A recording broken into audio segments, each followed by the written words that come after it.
নমস্কার বন্ধুরা, আজ কিন্তু অন্যরকম একটি ভিডিও নিয়ে চলে এলাম। তো আজ করেছিলাম চাউমিন। তো কি করে আমরা ঝরঝরে একদম ঝরঝরে চাউমিন করব। চাউমিন করতে গিয়ে কিন্তু আমাদের বেশিরভাগই কি হয়, সব লেগে লেগে যায়, কিন্তু এই প্রসেসে চাউমিন করলে কিন্তু একটুও লাগবে না। তো জলটা খুব ভালোভাবে ফুটে উঠলে তার মধ্যে রিফাইন্ড তেল দিয়ে তারপর চাউমিনগুলোকে এইভাবে দিতে হবে। তারপর মোটামুটি 5 মিনিট মতো এটাকে খুব ভালোভাবে ফোটাতে হবে। তো এইভাবে, তো এরকম দেখলে ফেনা ওঠা দেখলেই বুঝে যেতে হবে যে এটা বয়েল করা হয়ে গেছে।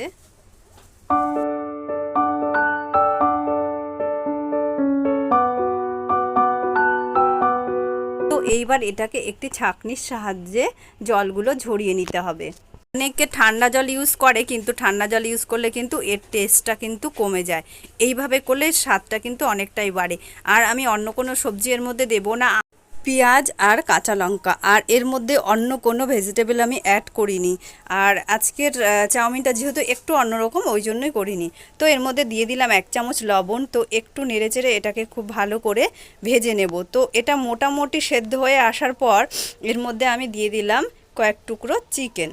তো এটাকে দিয়ে খুব ভালো করে কষে কষে নিলাম।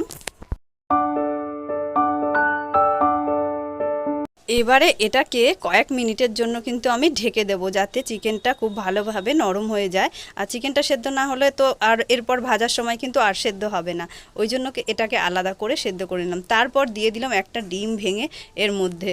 তো এটাকেও নেড়ে চেড়ে কয়েক মিনিট ভাজতে হবে। তো এইভাবে এইগুলো ডিম, চিকেন আর আলু খুব ভালোভাবে ভাজা হয়ে যাবে। তো এইবার আমি সেই জল ঝরিয়ে রাখা চিকেনটাকে এর মধ্যে দিয়ে দেব।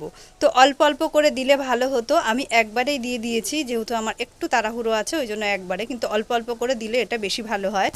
এটা এতটাই ঝরঝরে হয়েছে যে আমার এইভাবে দেওয়াতেও কোনো সমস্যা হয়নি। এর মধ্যে আমি দিয়ে দিলাম লবণ বেশ কিছুটা, নিজের পরিমাণ মতন অবশ্যই বুঝে দেবেন। তো এইবার আস্তে আস্তে কিন্তু খুন্তি দিয়ে এইভাবে নেড়ে নেড়ে ভাজতে হবে। এটাকে অবশ্যই গ্যাসের ফ্লেমটাকে বাড়িয়ে দিতে হবে।